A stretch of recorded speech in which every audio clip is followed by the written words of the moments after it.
Hello guys, welcome to सफलता batch class 2। आज हमारी क्लास 2 है। इसके अंदर हम दो डिक्टेशंस लिखने वाले हैं, उसके बाद फ्रेजियोग्राफी भी लिखेंगे और लास्ट के अंदर मैं आपको ट्रांसक्रिप्शन से रिलेटेड कुछ रूल्स सिखाऊंगा। क्योंकि बहुत से बच्चे जो पूरा डिक्टेशन लिख लेते हैं उनकी स्पीड भी अच्छी है, पर उनकी जो एक्यूरेसी है वो गिर जाती है उनके पंक्चुएशन एरर्स की वजह से। तो आज मैं कुछ पंक्चुएशन के एरर्स के जो रूल हैं वो आपको सिखाने वाला हूँ। डेली हम कुछ कुछ रूल्स सीखेंगे जिससे एग्जाम टाइम तक हम काफी कुछ कवर कर लेंगे। ये रूल्स इंपॉर्टेंट रूल्स में है, सब कुछ कवर नहीं हो सकता है, इसलिए मैं जो इंपॉर्टेंट रूल है अपनी स्टेनोग्राफी से रेलेवेंट वो सब कवर कर रहा हूँ। इसीलिए जो डिक्टेशन है उसको लिखने के बाद में उन रूल्स को भी पढ़ना मत भूलिएगा। और वो जो रूल्स हैं वो सारे ये जो पीडीएफ है उसी में अटैच्ड हैं, तो आप डिस्क्रिप्शन से पीडीएफ जब डाउनलोड करेंगे आपको उसमें ये मिल जाएंगे। चलिए सबसे पहले हम हमारा डिक्टेशन शुरू करते हैं। जो ये डिक्टेशन रहने वाला है वो 108 से लेकर 113 WPM तक रहेगा, तो 110 की जो स्पीड है वो इसमें कवर हो जाएगी। चलिए स्टार्ट करते हैं फर्स्ट डिक्टेशन से। 3, 2, 1 start. Match fixing in cricket is a grave issue that threatens the integrity of the sport and erodes the trust of fans worldwide. It refers to the manipulation of a cricket match's result or elements within it for financial gain. Match fixing involves players, officials, or other individuals influencing outcomes through actions like deliberate underperformance, spot fixing, or providing inside information to the batters. The impact of match fixing is far reaching, compromising the credibility of the sport and tarnishing the reputation of players and teams. It undermines the fundamental principles of fair play, integrity, and unpredictability that are essential to the spirit of cricket. Moreover, it diminishes the trust of fans and threatens the financial stability of cricket organizations. To combat match fixing and preserve the integrity of cricket, robust anti corruption measures have been implemented at various levels. Match fixing is considered a criminal offense in many countries, with laws in place to address this form of corruption. The legal consequences for those involved in match fixing can include criminal charges, imprisonment, fines, and lifetime bans from the sport. Jurisdiction to prosecute match fixing cases varies from country to country.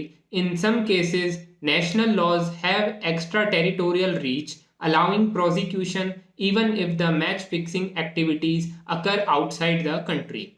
Additional international bodies such as the International Cricket Council (ICC), in collaboration with national cricket boards, play a crucial role in investigating and prosecuting match fixing cases.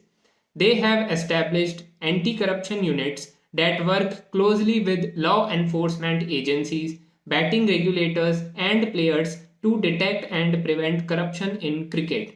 One prominent example of anti corruption measures in cricket is the establishment of the ICC Anti Corruption Code. This code sets out the rules and regulations that players, officials, and other stakeholders must adhere to, aiming to maintain the integrity of the game. It covers aspects such as reporting obligations, cooperation with investigations, and sanctions for breaches. The ICC also conducts education programs for players, educating them about the risks and consequences of involvement in match fixing and the importance of reporting any suspicious approaches. National cricket boards have also taken proactive steps to combat match fixing. They have implemented stricter regulations, conducted educational programs, and established hotlines for reporting suspicious activities. Furthermore, collaboration between cricket boards and betting regulatory authorities has been strengthened to share information and identify potential threats to the integrity of the sport. The cooperation between cricket governing bodies, law enforcement agencies, and other stakeholders is vital in the fight against match fixing. It requires a multifaceted approach, including intelligence gathering, proactive monitoring of betting markets, and investigation of reported cases. Furthermore, the betting industry plays a crucial role in implementing effective monitoring mechanisms to detect irregular betting patterns and identify potential instances of match fixing. Technological advancements have also played a significant role in the detection of match fixing. Sophisticated data analysis and algorithms help identify unusual betting patterns, monitor social media platforms, and analyze player behavior to detect any suspicious activities. In conclusion, match fixing in cricket poses a severe threat to the integrity of the sport. However, significant efforts have been made to address this issue through legal frameworks and anti corruption measures. The criminalization of match fixing, the establishment of anti corruption codes, and collaboration between international and national bodies are essential steps toward preserving the fairness and credibility of cricket. Continued vigilance, education, and technological advancements are crucial to effective combat match fixing and maintain the spirit of the game for players and fans alike. Stop. ये हमने हमारा first dictation लिख लिया है। अब इस dictation को आप चेक करिए कि आपकी कितनी गलतियां आई हैं। कोई भी अगर मैटर क्रिकेट या मैच फिक्सिंग से आएगा उसमें ये वर्ड्स होने ही होने चाहिए, इसलिए आप इस डिक्टेशन को अच्छे से प्रिपेयर करिए। लीगल वर्ड से मिक्सअप बनाया गया है तो अच्छे से आप प्रिपेयर करोगे तो आप दोनों चीज़ों को कंप्लीट कर लोगे। अब हम सेकंड डिक्टेशन लिख रहे हैं, पर पहले आप इसको चेक कर लीजिए, उसके बाद में आप सेकंड डिक्टेशन लिखना। स्टार्ट करते हैं हम हमारा second dictation. Gate ready, 3, 2, 1, start. The implementation of the Goods and Services Tax (GST) has had a significant impact on various sectors, including real estate. The real estate sector plays a crucial role in the economic growth of a country, and the introduction of GST has brought about several legal challenges and implications for property transactions. This explores the legal aspects of GST in the real estate sector, focusing on the challenges faced and the impact on property transactions. The real estate sector is subject to various taxes and levies such as stamp duty, registration fees, and value added tax (VAT), which varied across different states in India. The introduction of GST aimed to streamline the taxation system and bring uniformity. However, the implementation of GST in the real estate sector posed several legal challenges. One of the primary challenges was the classification of real estate transactions and determining the applicable GST rates. Under GST, real estate transactions are categorized as either under construction properties or completed properties. Under construction properties are treated as supply of services attracting GST, while completed properties for which the completion certificate has been issued are treated as immovable properties and are exempt from GST. The classification of transactions and determining the stage of completion has been a complex task, leading to disputes and legal challenges. Another legal challenge in the real estate sector is the issue of input tax credit (ITC). GST allows developers to claim ITC on the purchase of goods and services used in the construction of under construction properties. However, there are restrictions on claiming ITC, and the implementation of these provisions has been a subject of interpretation and legal disputes. Determining the eligibility and calculation of ITC has posed several challenges for both developers and buyers. The impact of GST on property transactions in the real estate sector has been significant. The implementation of GST has resulted in increased transparency and reduced tax cascading, leading to lower tax burdens for home buyers. However, the increased tax rate on under construction properties, along with the ITC restrictions, has affected the cost of properties. This has had implications for property prices, affordability, and demand in the real estate market.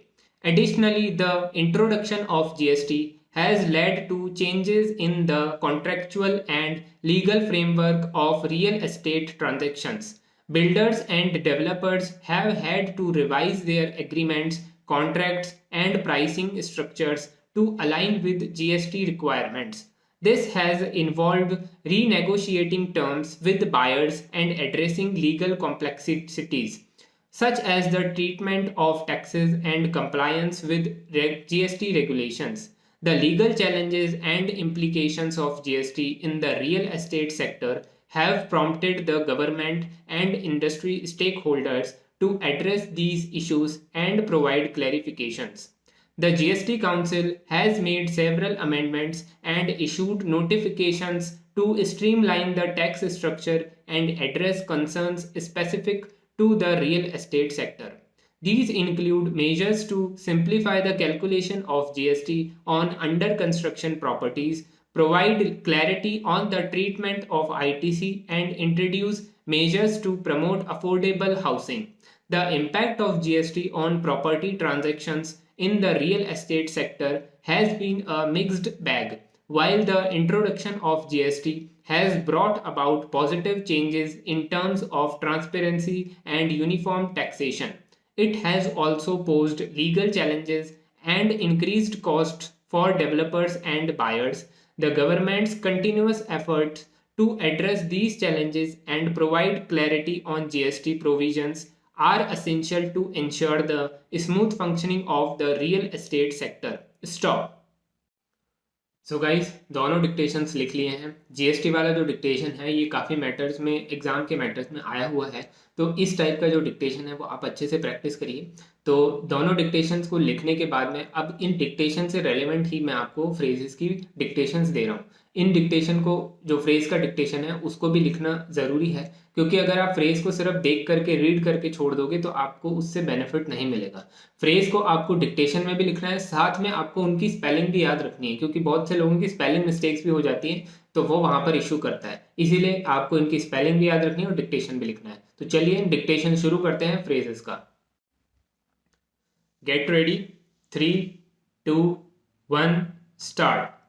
Arm, ash, bail, ball, ball tampering, bat, batsman, ball, bowler, break, catch, century, clean bowled, cover, crease, drive, duck, edge, compliance, input, output, invoice, registration, exemption, refund, input tax credit, reverse charge, audit, jurisdiction, threshold, classification, invoice matching, amicus curiae, caveat emptor, due diligence, eminent domain, fraud, hearsay, injunction, litigation, negligence, pleadings, precedent, res judicata, tort, venue,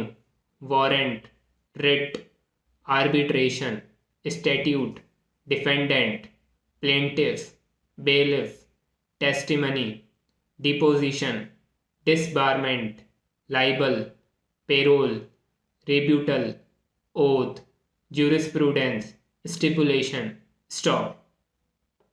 तो हमने दोनों dictations और phrases की practice कर ली है। ये जो phrases आपने लिखे हैं इनको आप 2 से 3 बार डिक्टेशन के वे में लिखिए, जिससे कि आपको ये याद हो जाए। इसके अलावा इनकी आप स्पेलिंग जरूर याद रखिएगा, क्योंकि स्पेलिंग की मिस्टेक्स आपको नहीं करनी है, इसीलिए मिस्टेक्स में काउंट करी जाएगी। अब मैं आपको कुछ ट्रांसक्रिप्शन से रिलेवेंट रूल्स समझा रहा हूँ। ये रूल्स भी आपको ध्यान में रखने हैं, क्योंकि ये रूल्स की वजह से भी बहुत लोगों की जो है वो मिस्टेक्स बढ़ जाती हैं। तो चलिए, रूल जो है आज का हमारा, वो रूल है हाउएवर, देयरफॉर, मोरओवर और फर्दरमोर के ऊपर। ये रूल जो है वो कॉमा वाला रूल है, मतलब ये चारों वर्ड जब जब आएंगे तब आपको कॉमा प्लेस करना होगा। अब अगर जैसे मान लेते हैं रूल नंबर 1 ये कहता है कि अगर हाउएवर, देयरफॉर, मोरओवर और फर्दरमोर अगर ये सेंटेंस की स्टार्टिंग में आएगा तो इसके जस्ट बाद आपको कॉमा प्लेस करना है। जैसे कि ये सेंटेंस है, however I decided to go to the party. अब इसके जस्ट बाद आपको कॉमा प्लेस करना है। अब आपको इसमें कुछ याद करने की जरूरत नहीं है, आपको डायरेक्टली जब भी हाउ एवर से सेंटेंस शुरू होता हुआ दिखे आपको बाद में कॉमा लगाना है। How ever, therefore, more over और फर्दर मोर, ठीक है। इसके बाद में हमारा सेकंड रूल है कि अगर ये वर्ड जो है वो मिडल में आ जाए, ये चारों वर्ड्स मिडल में आ जाए सेंटेंस के और साथ में एंड वर्ड लगा हो, तब क्या करना है। तो अगर मान लेते हैं देयरफॉर वर्ड आ जाता है सेंटेंस के बीच में और साथ में एंड भी है, तो उस एंड से पहले और देयरफॉर के बाद में आपको कॉमा प्लेस करना है। ये भी फिक्स रूल है, आपको डायरेक्टली प्लेस कर देना है जब आप ये वर्ड देखोगे। जैसे कि देयरफॉर से पहले एंड आया है तो उससे पहले और बाद में कॉमा लगा है। मोर ओवर से भी पहले एंड आया है तो उसमें भी सेम चीज हुई है। फर्दर मोर में भी सेम हुई है।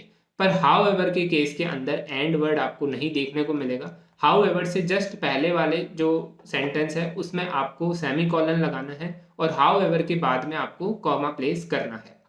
थर्ड रूल है हमारा, अगर ये जितना चारों वर्ड विदाउट एंड आए, मतलब एंड वर्ड ना लगा हो, तब क्या प्लेस करना है। तो अगर एंड वर्ड नहीं लगा होगा तो सबसे दोनों साइड में जो देयरफॉर वर्ड होएगा, वर्ड के बाद में कॉमा लगेगा और पहले जो लगेगा वो सेमी कॉलन लगेगा।